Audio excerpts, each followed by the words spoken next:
Doringkloof Boskamp is naby die westelike hek van die wildernisgebied geleë. As jy dus vanaf Patensie se kant af inkom, is dit een van die eerste kampe wat jy kry. En vanaf Willowmoor se kant af natuurlik een van die laastes.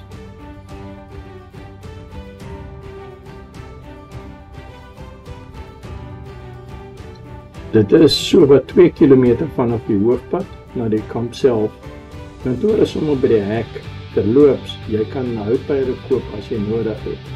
Daar is ook 'n mooi groot kaart geteken met jou bedui waar alles in die kamp is en op die verskillende roetes is. Daar is verskeie roetes vir stap, fietsry en vir vier entoesiaste. Die roete wat uit die kloof loop na Karedo begin ook hier.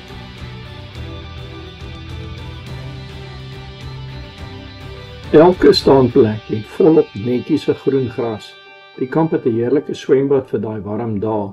By die staanplek self is daar 'n kragpunt, 'n lig, wasdrom en 'n kraan.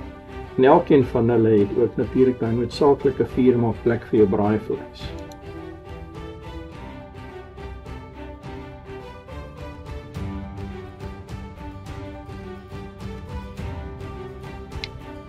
Die badkamers is van so 'n aard soos wat jy by 'n boskamp sal verwag, maar is baie netjies en is meer as voldoende.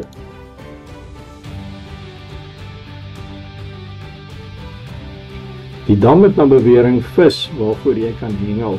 Daar is ook 'n paar selfsorgeenhede. En as jy om jou kyk, kan jy sien hoe die Kougaberg in die suide en die Bobbejaansloopberg in die noorde die kloof omring.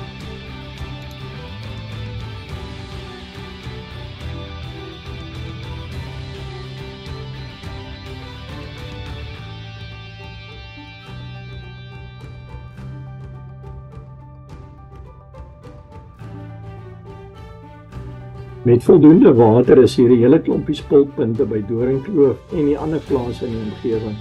Behalwe skape word hier ook produktief geboer met Angora bokke.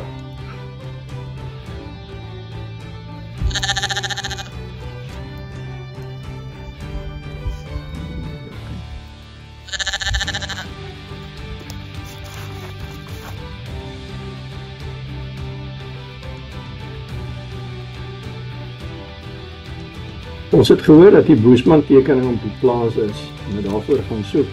Dit was bietjie meer soek as wat ons verwag het, maar ons is beloon met die tekeninge onder 'n krans.